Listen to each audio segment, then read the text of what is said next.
What's going on, guys? This is the Founder Hour podcast. I'm your co-host, Pat. And now I'm Posh. And we're super excited today to be sitting down with Everette Taylor. Done a bunch of things, so I'm not even going to start with listing them, but we'll get into it. Everette, thanks for being on the show, man. Yeah, man. Thanks for having me, guys, and braving the LA traffic to get here. Yeah. There's like a Clippers game. We're right outside the Staples Center. It just started, so Yeah, and we're they're used to actually it. good now, so We're used it's to it. even crazier. Yeah, we're used to it. I know. Before it was like, oh, Clippers games, let's schedule everything in downtown. Now it's like, nope. Kawhi's in town. Who else is in town? Paul George, but he's injured. Yeah, Yeah. everybody and their mother. It's crazy. We're literally across the street, so it's just I know. Yeah. I know. Everett, talk to us. Where did life begin for you? Life began for me in Richmond, Virginia. So on the opposite side of the world, Yeah. not world, but country, that is LA, and literally a 180 from Los Angeles in terms of being in a place where, you know, it's not a major city, major hub. There's not a access to a lot of resources that you might have in Los Angeles and New York, San Francisco. And then you didn't really have people that you could see that you could be like, oh, I can do that. You come to LA and New York, if you want to be an athlete, you see athletes. If you want to be a musician, you see musicians. You see somebody, you know, somebody in tech or business. Literally everything is right there at your fingertips in terms of like inspiration and seeing people actually do it. Being from Richmond, Virginia is like, okay, I see people hustling on the streets. I see prostitutes. I see people working dead-end jobs.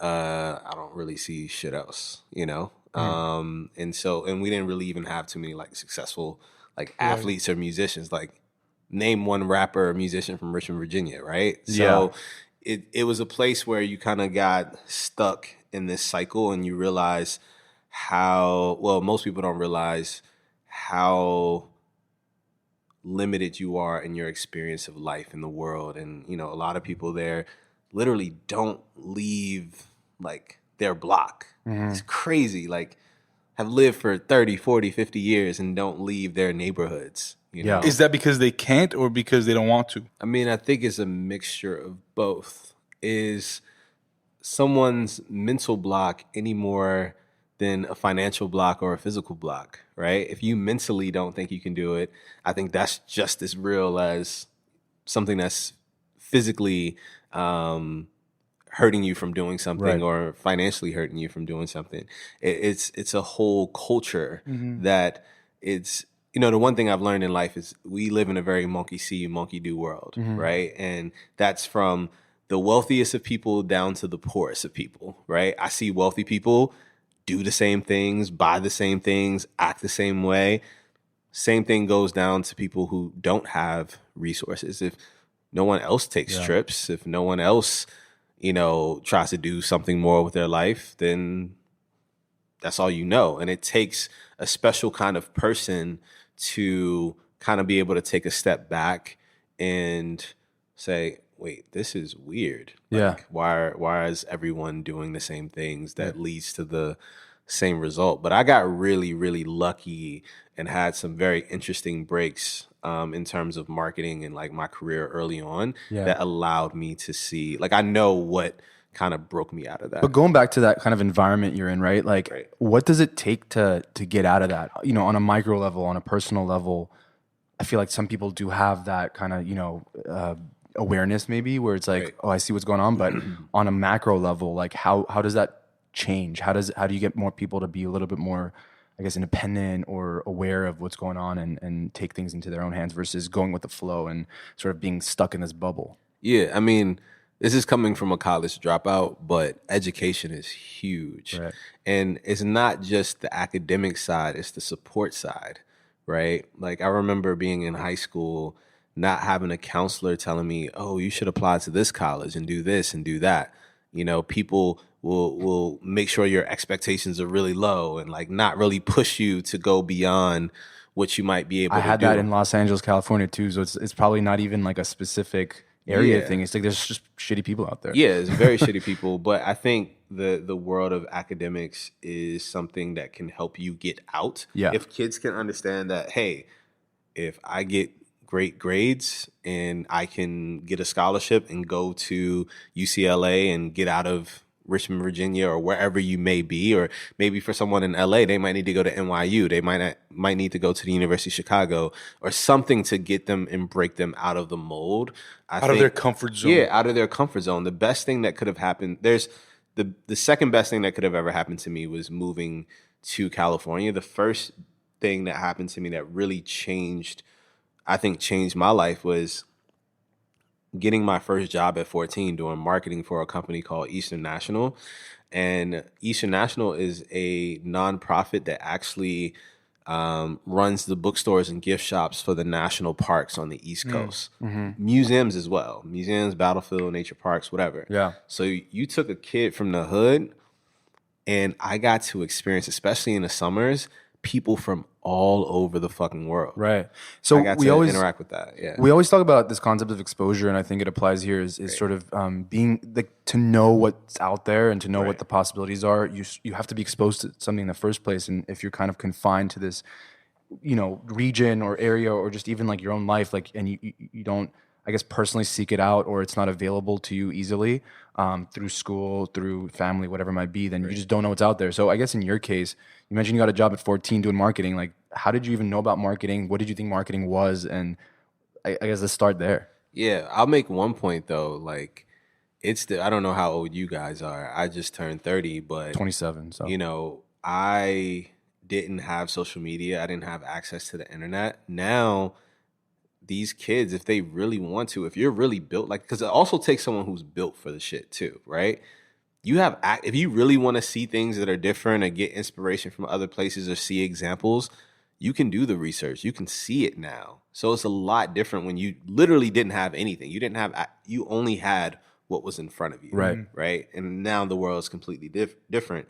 But I didn't know what marketing was. Like, if you had asked me at 14, what is marketing, I wouldn't have been able to give you an answer. The truth of the matter is that my mom found some stuff that shouldn't have been in my room. I was, selling drugs. I was selling weed. Like, well, it was weed. Like, now it's like so bad. It used to be so bad. But what's so crazy, you go to Virginia, people are still getting locked up years in jail for marijuana. Yeah. And you walk here in LA and people are just smoking down the street. Right. It's crazy. But anyways, in that experience, my mom, she understood the gravity of the situation just because I've had so many uncles and men in my family end up in jail, dead, or whatever. And she was like, you're going to have to get a real job. And so I applied for Chick-fil-A. And love Chick-fil-A. Dude. You don't like Chick-fil-A? Maybe after working there. This is crazy. I don't know if you worked there or not. Okay. Well, I didn't end up working there. Yeah. Oh. Chick-fil-A is like...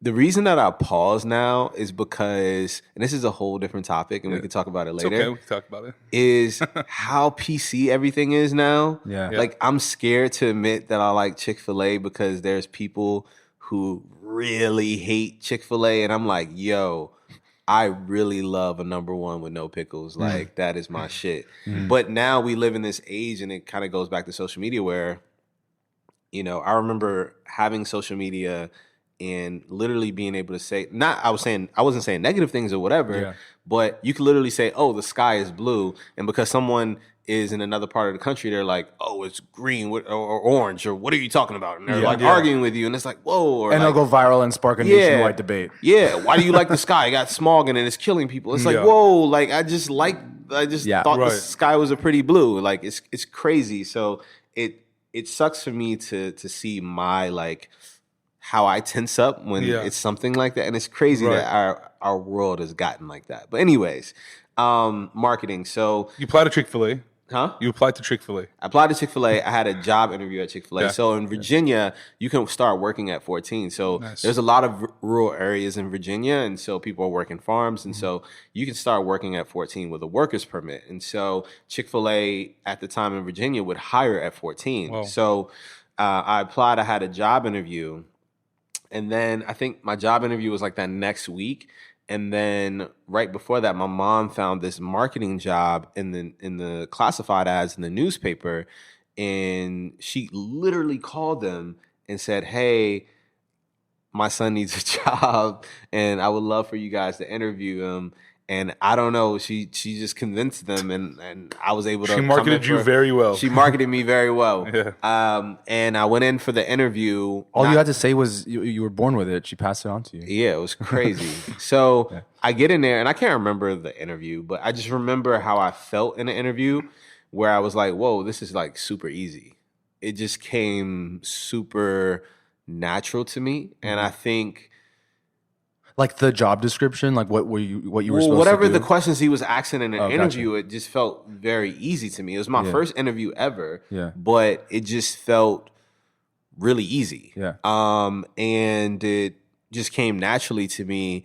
And I think sometimes we never know when we're gonna uncover what our gift or what our talent is. You never know. I feel like most people have like this hidden talent, and most people never get to. Couldn't agree more. You know, whether they might be the best guitar, they're meant to be the best guitarist ever, but they never get to pick up a guitar. Why do you think that is?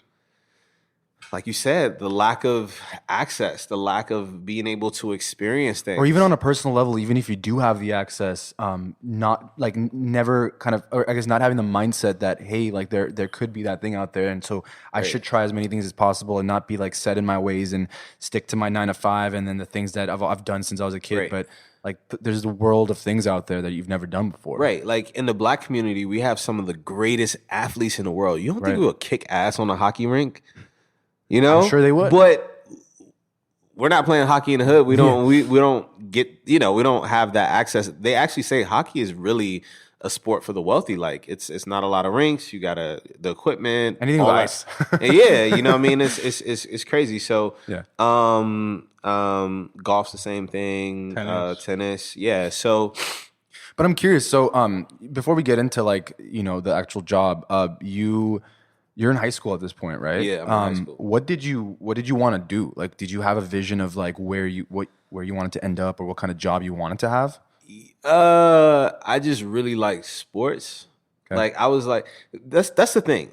I wasn't like this fucking genius, bro. Like I wasn't like, oh man, I'm gonna be this tech founder and I'm gonna take over the world. You know how like you go around the room and like every basic ass kid is like, I want to be a football player. Yeah. I was that kid. Yeah. I was like, I wasn't anything special. Like I couldn't say, the one thing I will say that was a little bit special about me when I was a kid was that I questioned things. I questioned why things were the way that they were, right? Which got me in trouble. Right. But like, for instance, I couldn't understand, you being like a lot of the bad schools, they don't separate you if you're way smarter. You're in a class with a bunch of people that are like just moving way slower than you, right? Or if you do question things too much, they separate you, but they put you in like detention or something. They don't, right. Like, why are you asking so many questions? Absolutely. And I remember like asking my teacher, like, okay, this is dumb. I know this. Why do I have to do homework? What's the point of me doing homework?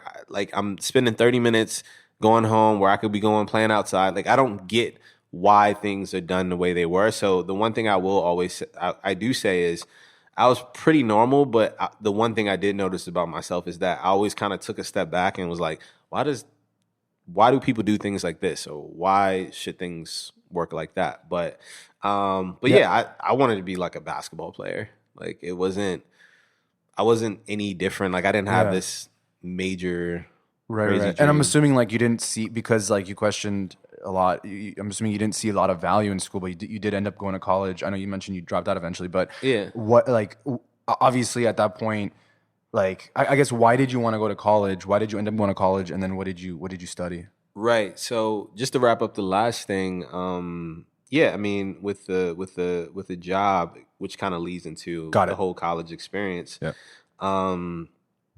When I ended up getting that job, and I remember it being a full-time job, and technically I couldn't work full-time.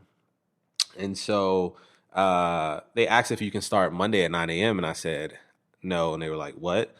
You're in college or something? I was like, no, I'm in high school.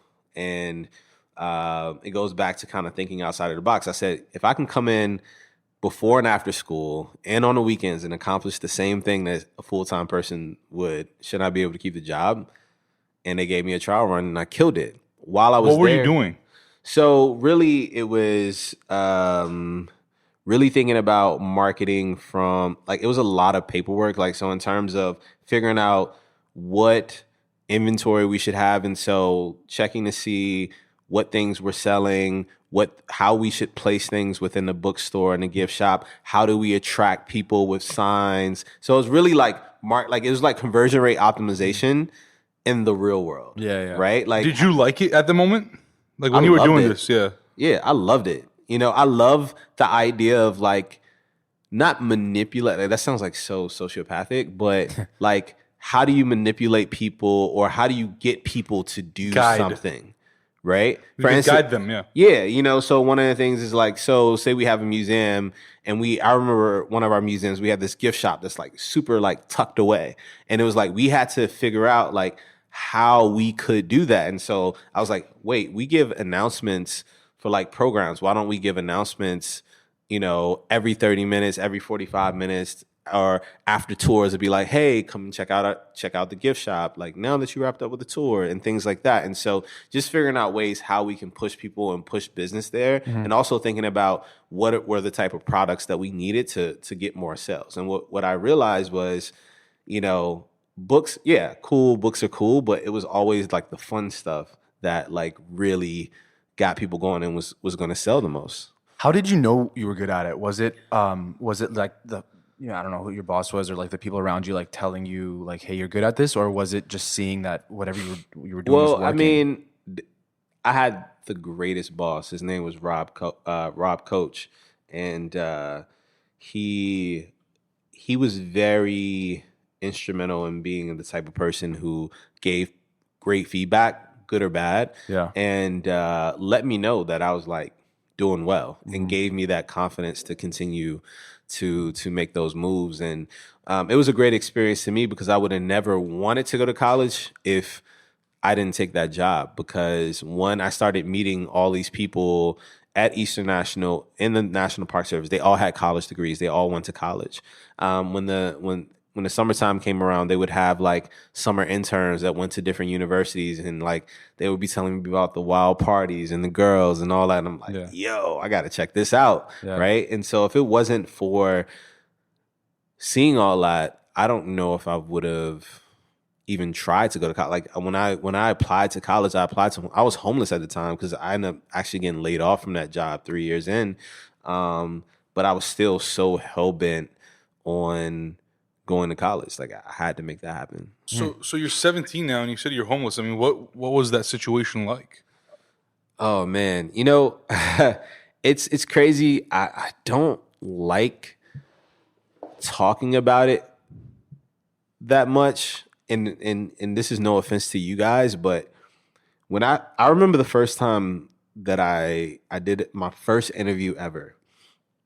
This was in 2015, and this was for this like small student ran blog from my university that I had went to.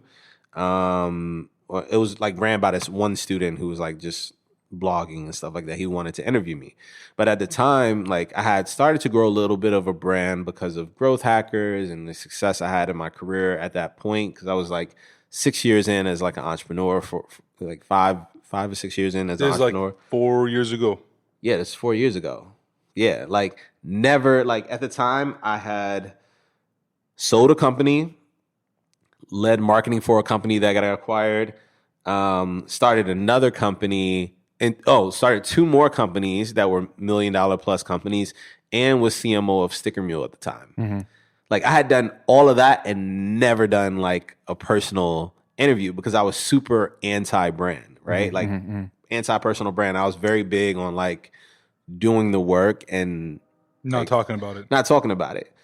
And so because this guy came from my alma mater, quote unquote, I didn't graduate, but I said, okay, I'll do the interview. And we were just talking, and he was asking about my life, and I talked about high school, and he said, tell me about high school. And then I told him about, being homeless. And it was just like a quick thing. We didn't even like elaborate or get into it really, because that's like a tough thing to talk about. It's not something that like I just want to. It's Monday. I want to talk about me being homeless in 2006 and 7.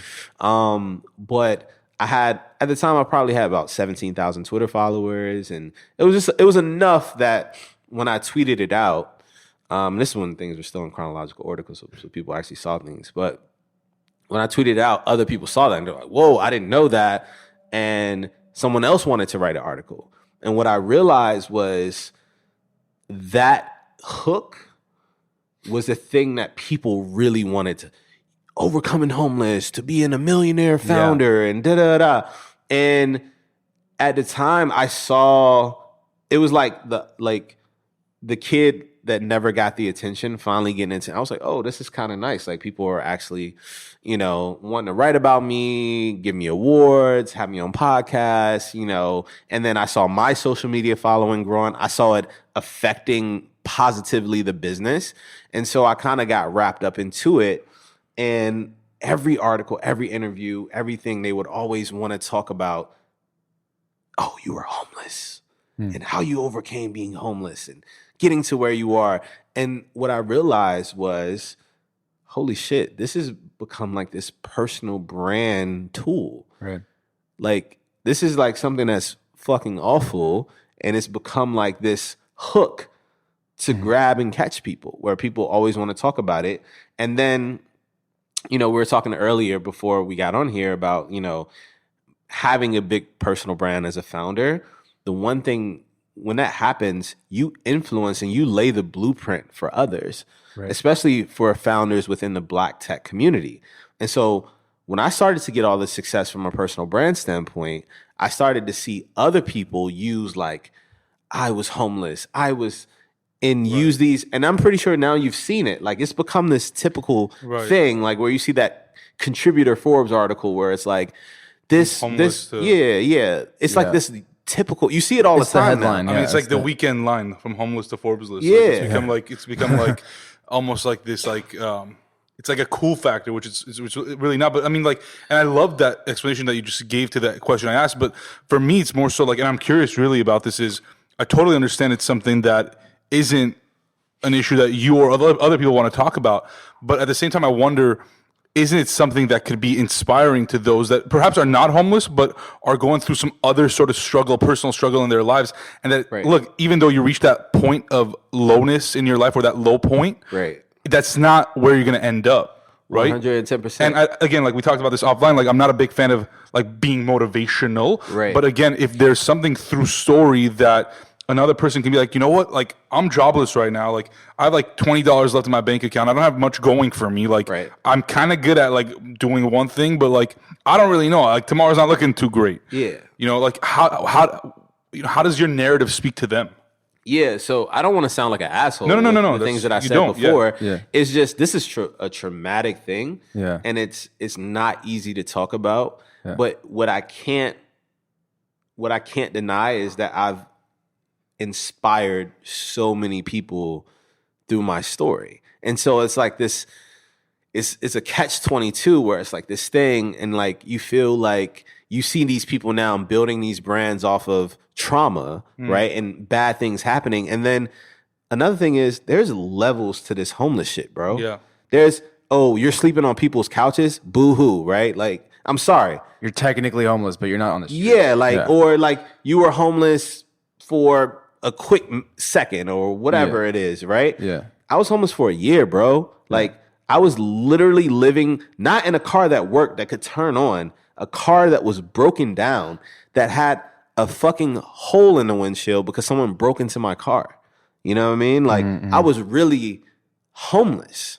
And so when I see these other people, now people can just throw out, I was homeless to entrepreneurial story and not really have to go in depth about it and use it as a branding tool. And it's like, yo, it's fuck insulting, you, man. It's insulting. Like, it's really insulting to me because, and you know, I have situations all the time in LA where people are so insensitive to, like, people regularly call people bump. Like, this is when I knew that we weren't the same.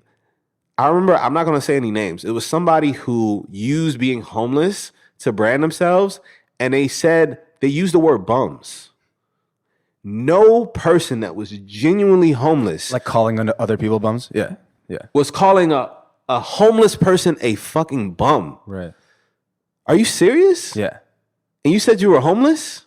Like, when I hear someone say that, and I'm super passionate about this, when I hear somebody call somebody a bum, yo, it it fires me up. It's like hearing a white person say the N-word. Like it's just, yo, I hate that. Right. You know, because it's so insensitive because you don't understand. Because you haven't been through it to understand what it's like. You don't understand that most of these people are dealing with mental health. Like it's beyond. It's not like they're just over here like, yo, I want to be homeless. Yeah. That's not how it works. Yeah.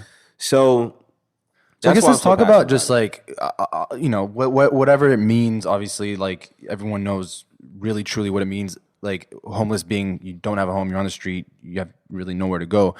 How did you get out of that? How did you sort of not let that affect the trajectory of your life? And you clearly went to college. Like what was going through your head at the time? Like how did you go through this? Yo, Kobe has, you know, it's so funny. We're like just looking at the Staples Center. I'm not even a Kobe fan, bro. We're literally sitting in your apartment now, looking at the Staples Center. So full circle, baby. But you know, Kobe had this thing where someone was interviewing him and they were like, yo, what motivates you? Like, what motivates you to be who you are and work as hard as you do? And he said, nothing. I'm just built like this. You know, like I've always been built like, I used to think like being poor or going through hard things was the reason why like I hustled so hard.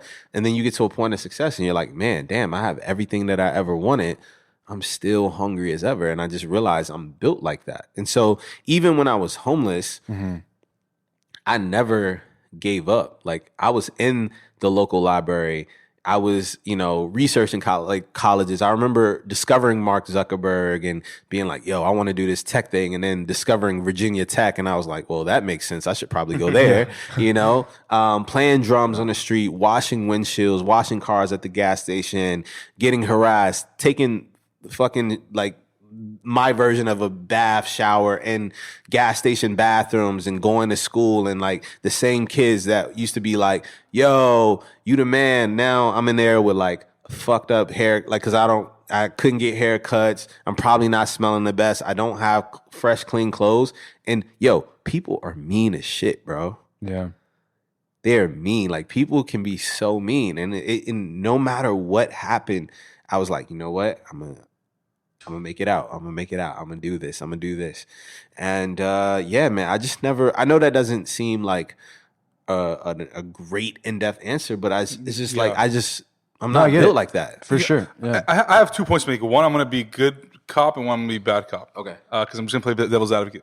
One, so I used to work with Mayor Garcetti's office a few years ago, and we worked a lot with folks that were coming out of jail, so like a lot of recidivism issues, a lot of homelessness issues. And one of the biggest problems that we would always discuss with the community was that, you know, when you pass by a homeless person, don't ignore them, right? Say hi or wave, right? If they ask for money, if you don't want to give money, no one's forcing you to do that. Right. But I think a lot of times, a lot of folks, and I'm sure I've been in that situation as well, where I just ignore it. Like I'm like, oh, okay, I'm gonna avoid like trying to give them money. Right. But now that person thinks like they're some sort of property, like just a property that's hanging out to dry, not a human being, right? And we almost, as society, forget that those are human beings that are in that temporary state of mind, ideally, right? I think that's one of the biggest problems with homelessness and allowing them to get out of that situation. And I'm no one to speak because I haven't lived through that. Right. But from folks that I've talked to, like that's one of the biggest things. They're like, we just want people to like interact with us, like at the very least, you know what I mean? Right. And so like, it come to your point of like, people are mean. Like I agree with you. Like, you know, I think it's almost a lesson right now that I would want our listeners to take away is anybody, homeless or not homeless, like it's not a big fucking deal to just say hi. Like make them seem like they're there. Yeah. And they're not ignored. If they ask for money and I literally don't have money, I say, yo, I'm so sorry. I wish I had money. And I talk to them like a normal human being. It's crazy. Have you seen how people act about babies and kids? They're like, at what point do we lose a sense of humanity for people? Is it at like a certain age when they or start something? Talking. You know, like, well, you know, he's right because, like, you know, like pets, like they'll get old to the point that they eventually die, but you still treat them the same way that you still treat them the same, right? It's as soon as they can answer back to you in a negative manner, you're like, fuck no, dude, I don't like you anymore. But it's like crazy how like we're so obsessed with like babies. Like that's a whole nother story. We're like our country's like obsessed with babies. Like people, they're literally Instagram accounts with millions of followers where people obsess over babies, right? Like, and they care for them, and it means so much to them. But just as much as that baby is a human, that person on the street is a human too. Yeah, same person. Yeah, that person used to be a baby. We all used to be babies. Unless you're Benjamin Button, like you know what I mean. So it's just crazy to me how people just kind of lose sight. Like, that is a person, dude. That's a person that had a mother and a father, that probably went to school, that had dreams and aspirations, and just like you did, and now is in a shitty situation, right? And people just lose sight of that. And like, one of the things that is crazy for me now at this point in my life is why I'm so focused on impact over money and success. Because if all the billionaires in the world really wanted to eradicate homelessness, they could, bro. Yeah, that's wild. Like, if you guys all came together, and you guys would still be rich, but you guys could literally fix this problem. But what's their incentive, right? Like, I mean, there's a lot, a lot deeper. I know. I'm just saying that's what they would ask you. Yeah, it's interesting because it kind of goes back to like what you said about when you're in that position versus where you are now. Like, it's sort of like you still want more. You're still hungry because that's the type of person you are. So you sort of live within your means, right? Like, at that point, I'm sure you were still like motivated. You're still or trying to be as motivated and happy as you could, but you're sort of living within your means. Like, for these billionaires, like, they could be living very similar lives with half the money they have, if not like not like 1%. Yeah, not even. Yeah, exactly. Like 1% of the money they have. Like, so it's kind of like, what are you doing with all the rest? Of I don't money? even want to sound like a dick right now, but like, I love this apartment. This is a really nice apartment It is a very nice apartment, by the way, that we're in right now. But I could live way more extravagantly than this if I wanted to. I just choose. Well, why? For what? I'm one person. Like, you have these people who have these big houses in the hills, and like, they live by themselves. Like, why do you have this big house? Like, it's so unnecessary. How's that not depressing? It's like, just like, I mean, it is. It's crazy. Everett, I said earlier that I have a second question that I would play bad cop and like devil's advocate. Sure. So one thing you mentioned when you talk about Kobe or motivation in general, right? You said that, Kobe said there's nothing that motivates him. It's just, that's how he's built. Right. You kind of have that same mindset as well. But I want to kind of question that and say that, or ask you, don't you think there are multiple stages of motivation throughout someone's life, that they might not just be motivated by one thing or built that way, that perhaps, there are times where struggle motivates you, and then you get out of that struggle, and then you're like, okay, I got out of that struggle, I could do this, something else motivates me, and then, now I'm built this way. Like, don't you think that you being built to be motivated is a result of the struggles, the failures, and the challenges that you've had to endure to get to that point? And I could be wrong. I'm just curious as to what you think. Dude, I always wanted more, though. And then what's so crazy is when you are living in poverty, you don't know you're living in poverty because everyone else is living in poverty. You just think it's normal. You just think it's normal.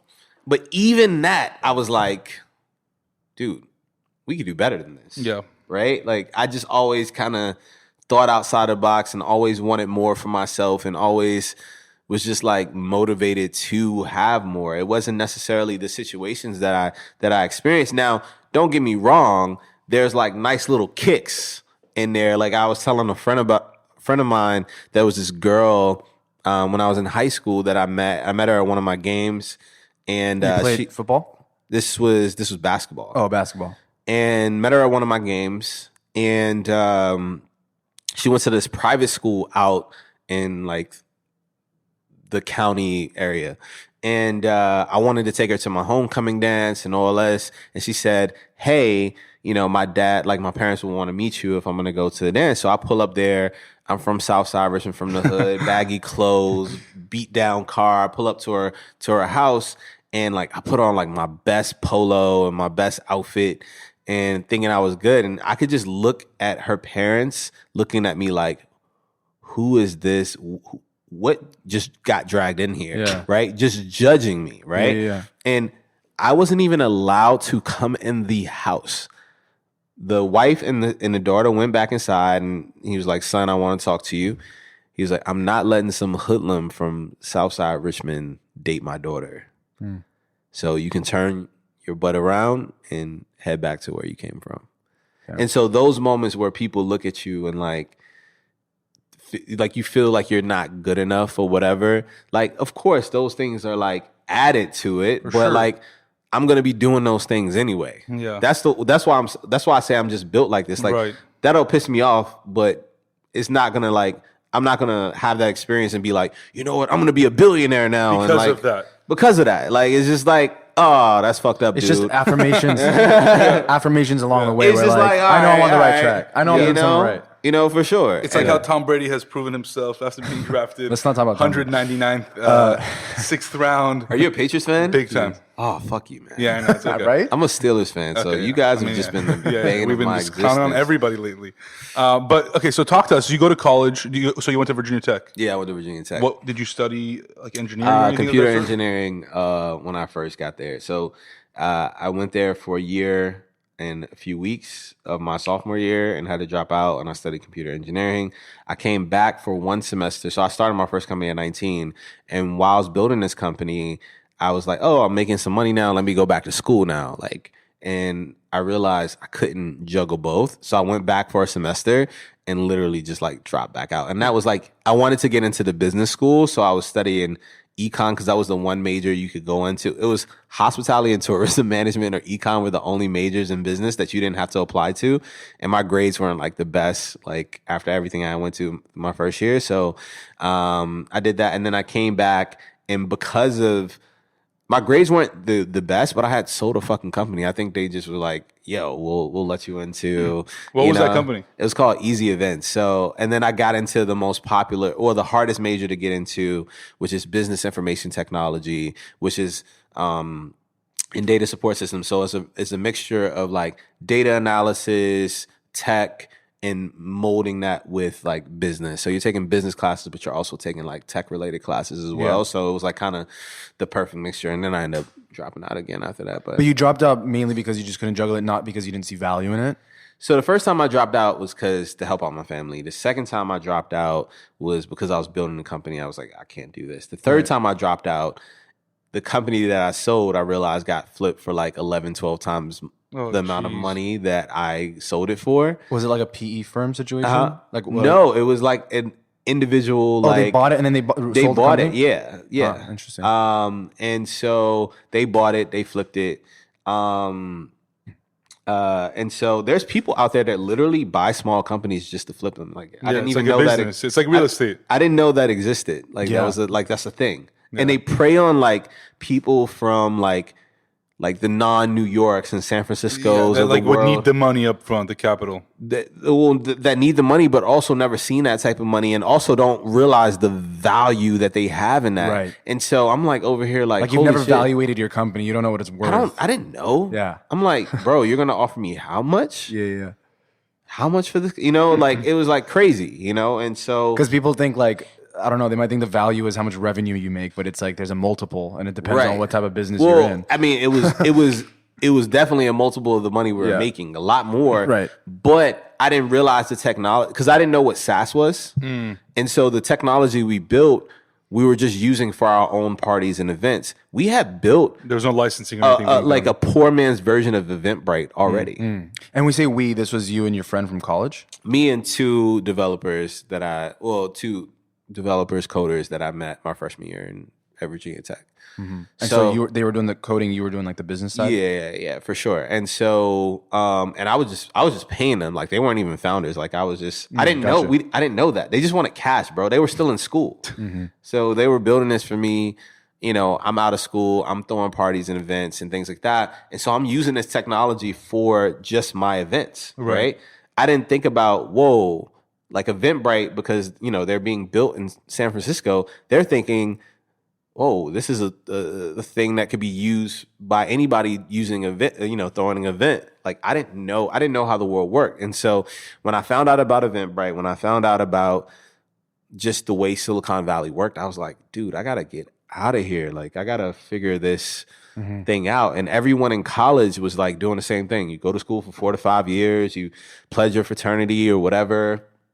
You get out and then you take a job back home or in DC, like a lot of people do that go to Virginia colleges and start at 30, 35,000 a year and just slowly work your way up. And hopefully by 30, you're hitting 80, 90K. Yeah. And it's just like, what? Yeah. You know, it's just, that's just what you do. And it's still, I feel like still a majority of the country is like that. Oh, absolutely.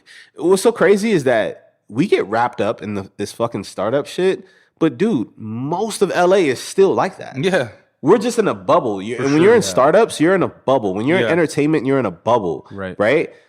Most people in LA are working regular jobs, just like my 30K job. Hope to get another job. Like regular people are like, they're making 30K and they'll leave that job to a job that makes 32.5K. Right. You know, and they just slowly from $14.50 to $14.63. Yeah, Like, it's crazy, you know, and that's normal life. So and I'm not hating on those people. That's no, just, I mean, if anything, we need those types of people. Everyone needs those, like both types of people for the world to work. Otherwise, if everyone was an entrepreneur, everyone was like starting a startup, then what are we all doing? Just competing with each other like all day? Like it's just, and the reality is, I'm sure you know, is like it's fucking hard like to start a startup. It's not something that anyone can just do and expect to be like successful. Most likely, you're not going to end up doing anything. Dude, like I tell people all the time, if you want to make money, if you really get a job, go into corporate, work your fucking way up. Like I have two best friends. One of them is a lawyer.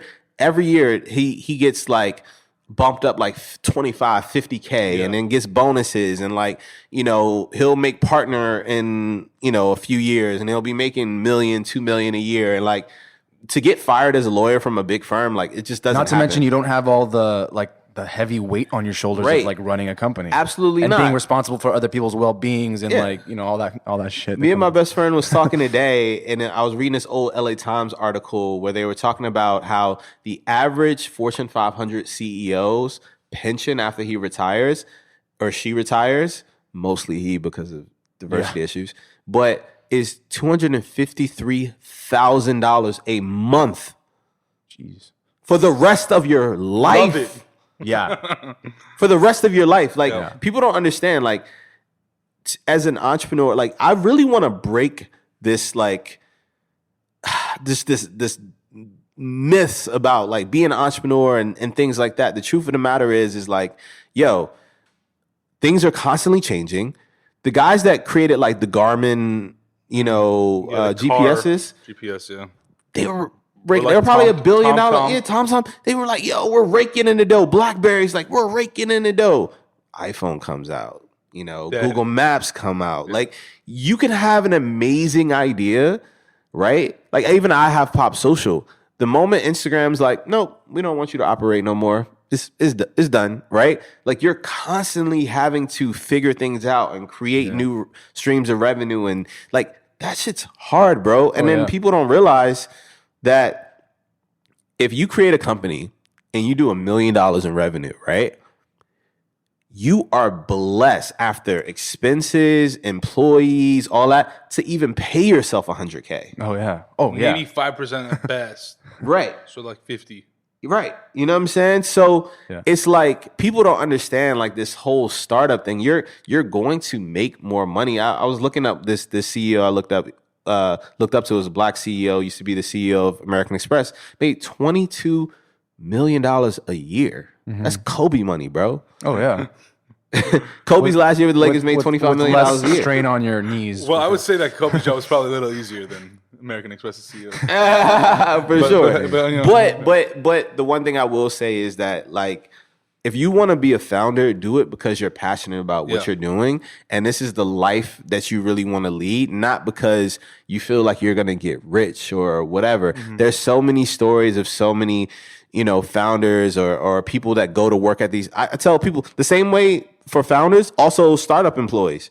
If you're going to go to a startup, make sure you're passionate about it and you love what you're doing. Because the truth of the matter is, not to sound like a Debbie Downer, most of the time it doesn't work out. No, you know why? The here's where the difference is. It's not a 9 to 5. You're going to end up working just as much as a founder at a startup. So if you're not into it, then don't do it. Because and if you don't work as much as the founder, you're probably going to quit. Or get fired. Get fired. Yeah. 100%. 110%. Yeah. And that's always been my struggle, right? Like whenever I was working like at a startup, like it was like, dude, I'm doing the same shit, or I'm working as hard, if not harder than the founder. Like, I can just do this myself. Right. And it's crazy because people don't teach you about preferred shares versus common shares. People don't teach you about these things. So you come in and you're like, oh, come in early stage. I got 1% of the company.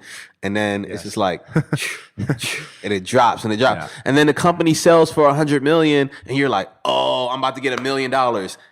Actually, you're about to get nothing. 80,000 or 60,000 or nothing because the common shareholders, you only get something if something's left after the 110%. And like you don't know how much you've been diluted, and then you guys raised $60 million to get to that $100 million. Not to mention it was a private acquisition, so you don't even know how much it sold for to even call it out and be like, where's my money? Patrick's not speaking from experience. But yeah, man, it's tough, man, and you really got to be passionate and really about it and love what you do, man, because it's not, you don't make money in startups, man. Like it's just not. This is not what you're gonna make. Like, you know, I really want to talk about this because, you know, definitely noticed. Like you mentioned, you're 30 years old. You're still a super young dude, but you've done so much. And I mean, to be like a CMO of multiple companies, and now obviously have your own company. But I think it's harder. And it's not that it's not hard to start your own company, but it's also like really hard to work your way up to CMO level in your 20s. Right. So how explain to us like how that path went. Like you were in college. You said you sold the company. Like what happened next? Right. So I sold the company, came back to school, realized that I really wanted to like figure out this whole Silicon Valley thing. Sean Ellis. I'm not sure if you guys know who Sean Ellis is. He's GrowthHackers, right? GrowthHackers. I went to one of the conferences a few years ago. I'd mentioned. We'll talk about it. You're laughing. I'd mentioned it. I DM'd him something, and he's like, "Do you want to come?" I was like, "Sure." So You're smiling. What do you want? I'm just gonna shut up. But anyways, I am very thankful for Sean for taking a chance on a 22-year-old, and you know, being able to literally essentially be because I was the only marketing person, the head of marketing for his startup Qualaroo, that was based in Newport Beach, Costa Mesa area. Was that the survey one? Yeah, the survey Okay, one. cool. I think I used that in college. Yeah, and then also that makes me feel old. But I'm not that much older than you. But and then we had an office in San Mateo, right, in Silicon Valley. So I got the opportunity to, even though the office I was working out of was in Orange County, be able to regularly make trips up there and really start meet people from the startup world and get this experience. Sorry, but how long had you been in California at this time? I moved for this job. Yeah, dude, and I was like, I was getting paid $40K a year. Not bad. As head of marketing. Yeah, $40K a year, dude. I was living. I remember. How did you meet Sean? Sorry, I don't know if you explained it, but how did we? I think we got engaged with each other on Twitter. Sean used to be interim VP of marketing at Eventbrite too. So that's right. Me doing my. Was he also a Dropbox? Dropbox, yes. Log Me In, Uproar. Cool. Like Sean is literally like, when it comes to all this stuff is really luck, bro. Like if you imagine you being the first marketing person at Tinder, right? Like, was it Justin Mateen? Like, being, dude, that shit sells like fucking hotcakes. That's like, you don't have to be a genius. Nothing against Justin, right? But you had product market fit immediately. You didn't have to do much. You don't have Facebook immediately, right? It's harder when you got a company like Qualaroo or some stuff that's like difficult. That's a challenge. And as a marketer, as a startup employee, you can have bad luck and just end up at a bunch of companies with a lot of promise, but they don't have that hot product. Right. Sean got amazing experience, but also had amazing luck by hitting Dropbox, Eventbrite, Log Me In, Uproar, all these IPO companies, right? Like, that's amazing. That's amazing. So, you know, I got the opportunity to lead marketing there. Also got to co-found GrowthHackers, where I led growth there as well. Hold on, I definitely want to focus on this. Sorry to cut you off. You met Sean on Twitter. You're fresh out of college, or so you're fresh out of dropping out of college? Well, this is before I made the decision to drop out. Like, I had in my head was like, yo, I'm gonna probably. You're in college. What did you tell Sean to be like? For Sean to be like, come run my marketing team. You remember? Because I feel like this is the dream of any marketing student in college. So I'm just trying to understand I don't know what I said to him. To be honest, bro, I really think that Sean needed somebody that was just cheap as fuck and that was gonna work hard and like just go with it. And like my experience at the time, I was doing digital marketing for Neil Strauss. I don't know if you know who that is.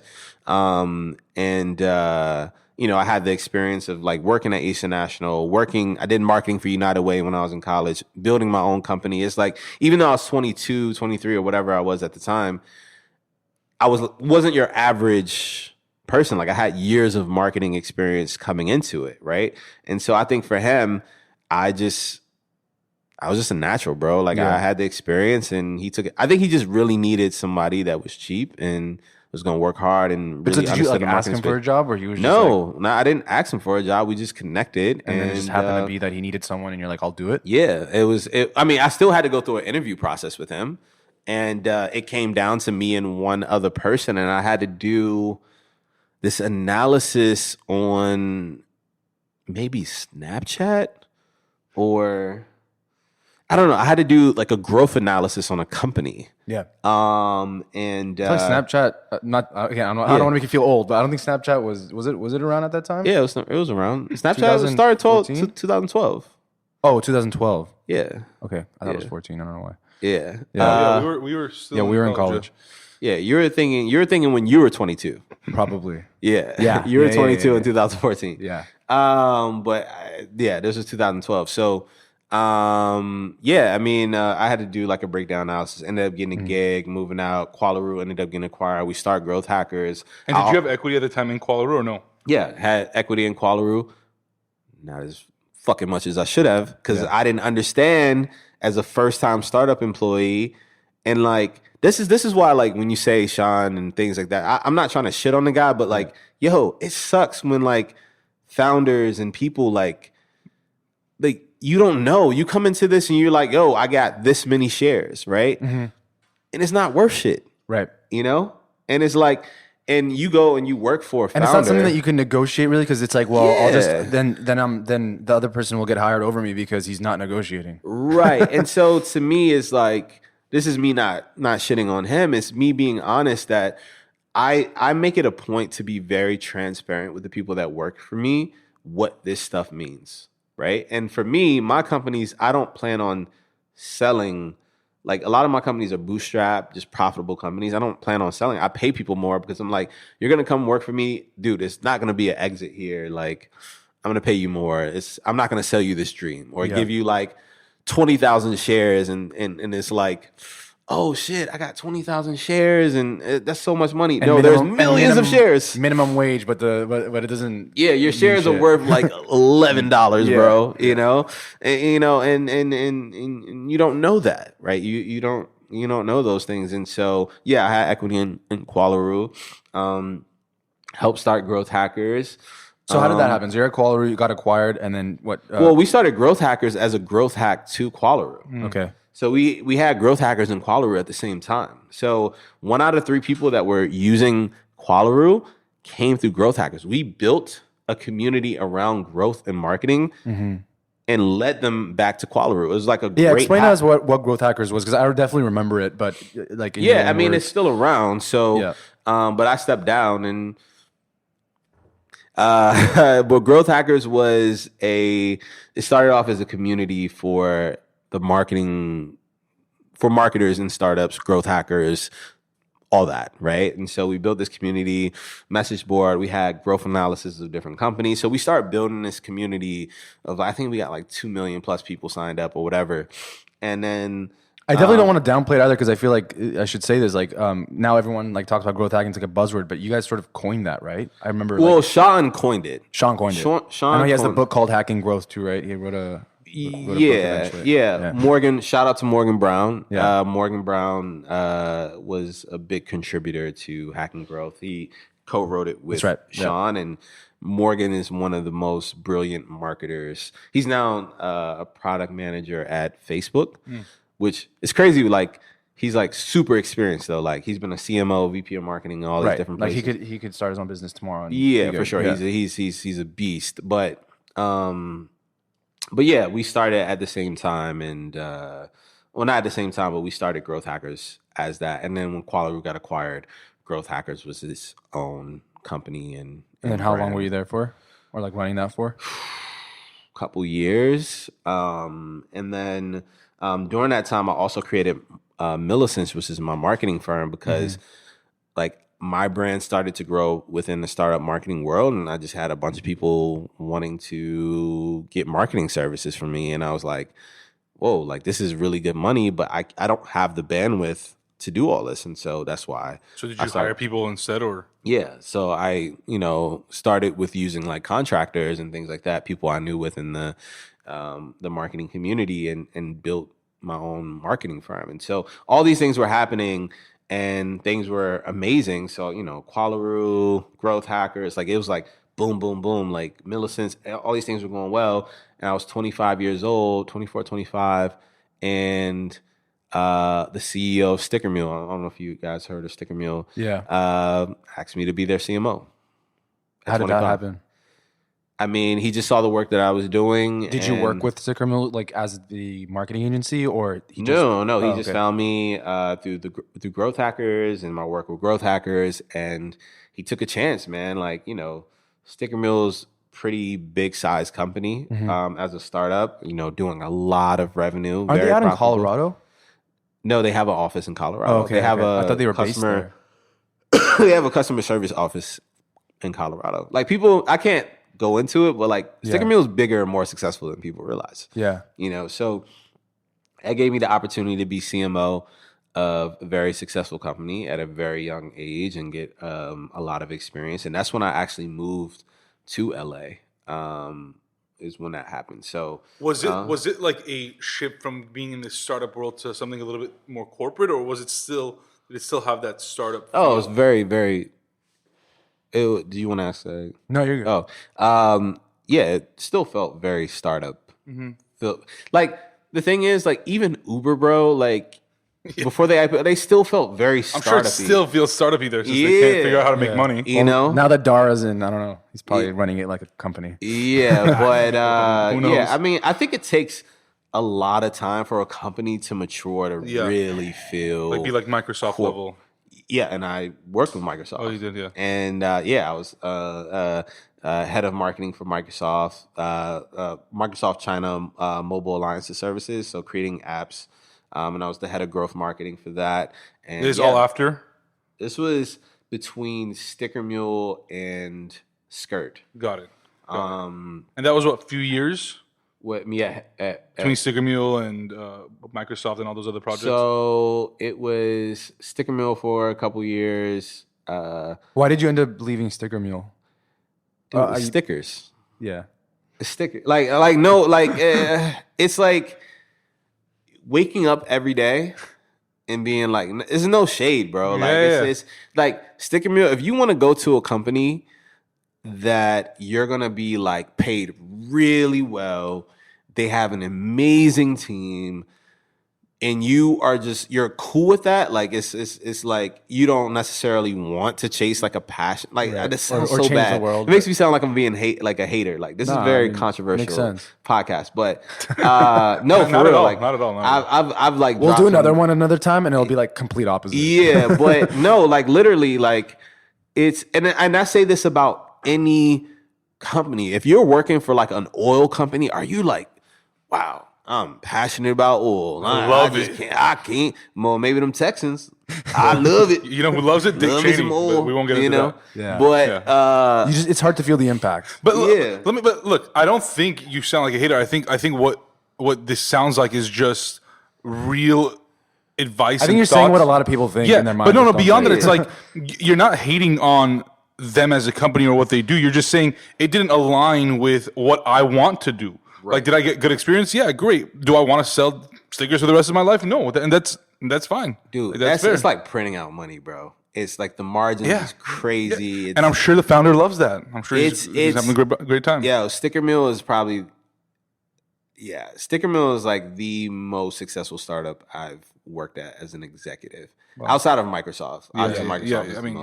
But Sticker Mule is crazy. So did you get recruited from Microsoft, or you left and then you found Microsoft wanted me to come, and I was just like, yo, this seems like a really dope idea to help go-to-market strategy for new apps, introducing new apps that Microsoft is trying to introduce to the millennial market. At the time, I was looked at as the millennial marketing genius, and according to Forbes, and it's just like, dude, whatever. Let's back up there. Like you mentioned, like your brand was growing, and we were talking offline about like the importance of and how like a lot of founders and business owners don't have their personal brand. What were you doing throughout that time that allowed you to like grow your personal brand? Like just being active on social media, or was there more of a strategy to it?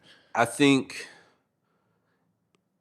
if I was to be completely honest, I was being intentional about growing my brand. Now, was I out here doing the whole like Gary Vee, creating a bunch of content and doing all this? No, not necessarily. I was creating a lot more content than I do now, like posting on Snapchat and posting more on Instagram and Twitter all the time and stuff like that. But not like, but it was like more, you know what you're doing, right? Mm-hmm. Yeah. And was it more like sharing your personal story, or was it more like talking about like things in the world? It was more like, I'm going to take every interview that comes my way, every podcast, every speaking engagement, every single thing. And so when I'm talking about every speaking engagement, I mean like whether it's paid or not paid. Like one thing I see founders doing is they're doing a bunch of speaking engagements where they're not getting paid or have no value add. Mm-hmm. It's like, you have a B2B business and you just flew to Miami from LA for this conference that has no one in that B2B world that's going to, buy your services or do anything for you. And you just went there and you paid for your own flight and hotel. And you just wanted to do it so you could post it on Instagram and look like you're somebody. Like, I hope I'm not offending anybody, but it's crazy to me how much time is spent. And now I wasn't the type of person that was just gonna fly out for like free, like, you're gonna at least fly me out or whatever. But like, I was very intentional about every personal branding opportunity. I would take like this is like years ago, but like I would take advantage of it. I would speak here, I would speak there. Mm-hmm. Whether it was Forbes or whether it was like a little blog, I would do the interview. Whether it was a big podcast. But you did your due diligence, it sounds like. It was like, even if it was little, you saw promise, you saw like where that could go. And that person might blow up tomorrow and like. Yeah, but like just doing, and that used to be my advice to people when they talked about building their brand. I was like, yo, just do everything. Yeah. If you want to really build your personal brand, just get out there. Just get out there and do everything. And that's completely changed now where, look, I hope I don't get in trouble for this, but I literally, if you notice, I don't post on my social media unless I'm getting paid for it. Mm-hmm. Yeah. You know? Or unless it's like my own event, like I just did this art event, but like. Is that mainly because you're just more private now, or? I'm way more private. I don't give a shit about, hopefully this doesn't make me lose checks, but I don't give a shit about my personal brand. Like, I just don't care. Like, it's literally a means to an end, and it's monetary value for me, right? Yeah. It's like, okay, I'm going to, because I built this audience, this brand is going to pay me X amount of dollars to post, and it's always going to be things that's aligned and genuine with me, of course, yeah. Right? But I'm not just going to post, like, if I'm at the Lakers game, why do I need to share that I'm at the Lakers game? Yeah. If I'm on a plane and I'm sitting first class on a private jet, I've never been on a private jet, bro. Yeah. Like, this is ridiculous. I'm just going to fly commercial. Like, it doesn't matter to me. But like, people do all these things where they're just trying to prove and like build this image of themselves. Mm-hmm. And like, it's just ridiculous. It's so much time put into it. So now with social media, I legitimately only post when I'm getting paid or it's something that's like business related or whatever. Like, I'm just living my life. So let's be clear, because I feel like you're right. Like, a lot of people think their brand is like them kind of sort of flashing like who they are and that kind of stuff. And people are attracted to that. But really, I guess, like, in your own words, like, what would you say when you're talking about, people building a brand? Like, what would you say that looks like? Like, what if it's not that, like, what is it? What should they be focusing on? You should be focused on making an impact in people's lives and providing value. Like, real, genuine value. You being courtside at a Lakers game because your cousin knows some whatever, got you tickets, and you really didn't pay for it, and you posting that's not doing anything for anyone. Mm-hmm. What is that? It's not doing anything for anybody, right? Mm-hmm. Like, for me, it's about, okay, yo, here's how I messed up with my taxes when I started my first company. So I wrote this blog post so you know how to properly file your taxes, or here's a list of accountants that you could use that are reputable for your taxes or whatever. Who does that? Yeah. No one does that. It's like, you just gotta grind out and just keep pushing and fight through and da-da-da. And it's like, and some of the advice is so toxic, bro, for like your mental health and physical health. Like, I saw one thing that this guy said was like, yo, to be successful, sometimes you just gotta cut everybody off. And I'm like, what? Yeah. Bro, like we're there now after all this. Like, this is where we are. This is where we are. And so for me, it's I think it's really being true to who you are. Yeah. People are spending more time trying to create an image of what they want people to think they are than actually being the person that they want people to think they are. Does that make sense? Like, instead of you're trying to paint this picture of you being this super successful entrepreneur instead of actually doing the work. Right. The number one way to really build a brand is to actually accomplish some shit. Yeah. Right. Success. Like, not actually even like accomplish success, it. but like, like doing it. Right. Like, just be like, oh yeah, I did that.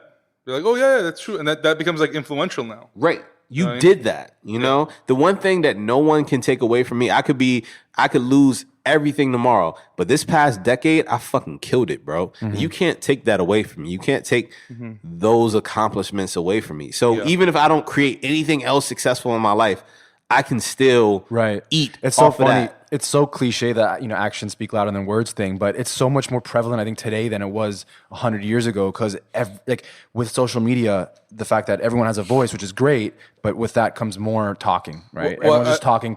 I think now we got to revise that statement and say actions speak louder than content. Right. 100. Someone's got to make like a graphic design about this thing that I just said. No, but there's a fellow Virginian of yours, Alexis Ohanian, that he's from Virginia. He went to UV. But he's not from Virginia Tech, but yeah, he went to UV. So he speaks a lot about hustle porn, right? Like the fact that like we're all now bought into this thing like hustle, and I'm not going to name the person that always talks about that, but that doesn't do anything beneficial, right? Like what hustle can mean just doing something really well, but you don't have to spend necessarily 15 hours a day on it. You might be really good at it and work 2 hours a day, and that's your hustle, right? Like, so I just think that you now you talk about impact, right? And then there's people that are like, oh, we got to make money, we got to hustle. What does that even mean? Like, what's your purpose, right? Like, okay, you make all that money, and then what? What are you gonna do with it? Yeah, I don't like. Honestly, I don't know. Like, I was having a conversation with my barber, right?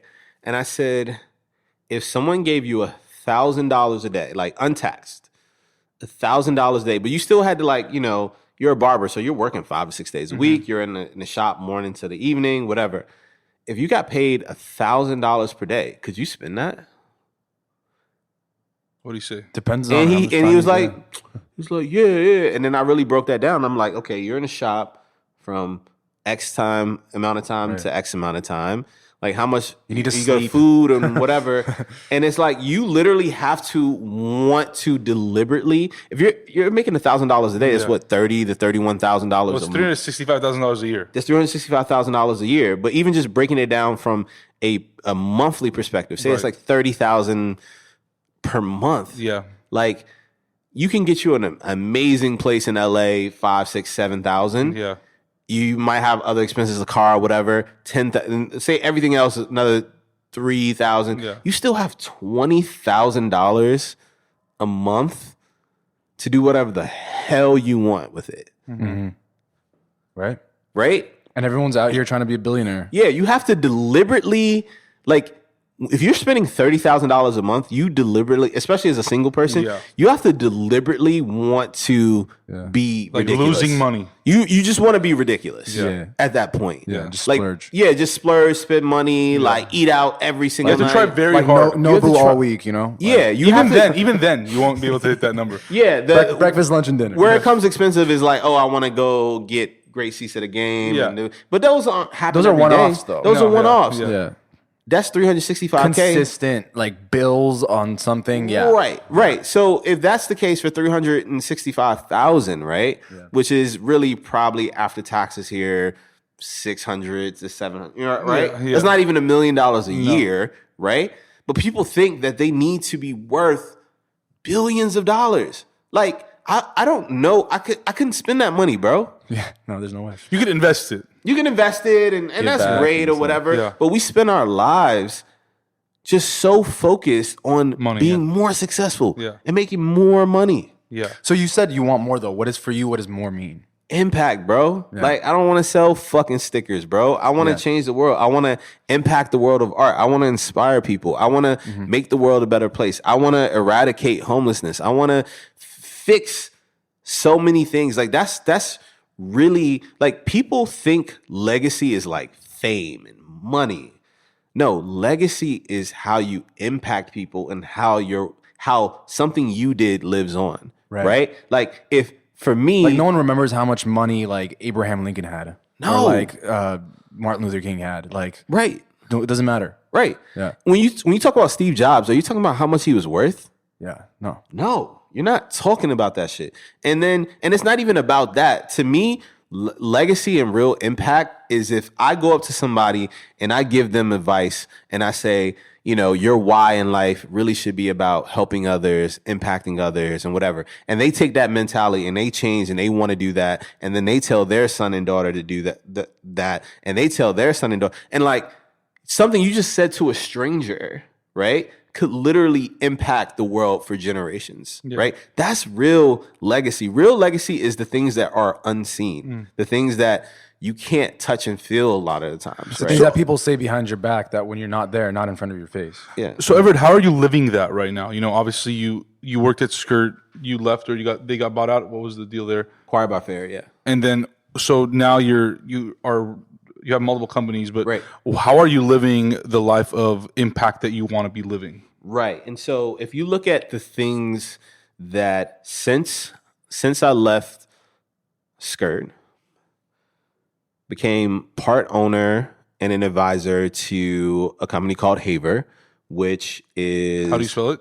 Hayver, is a company that is helping people stay sober. So helping people when they come out of an outpatient after being in a rehab center, giving them a circle trust, helping people stay sober.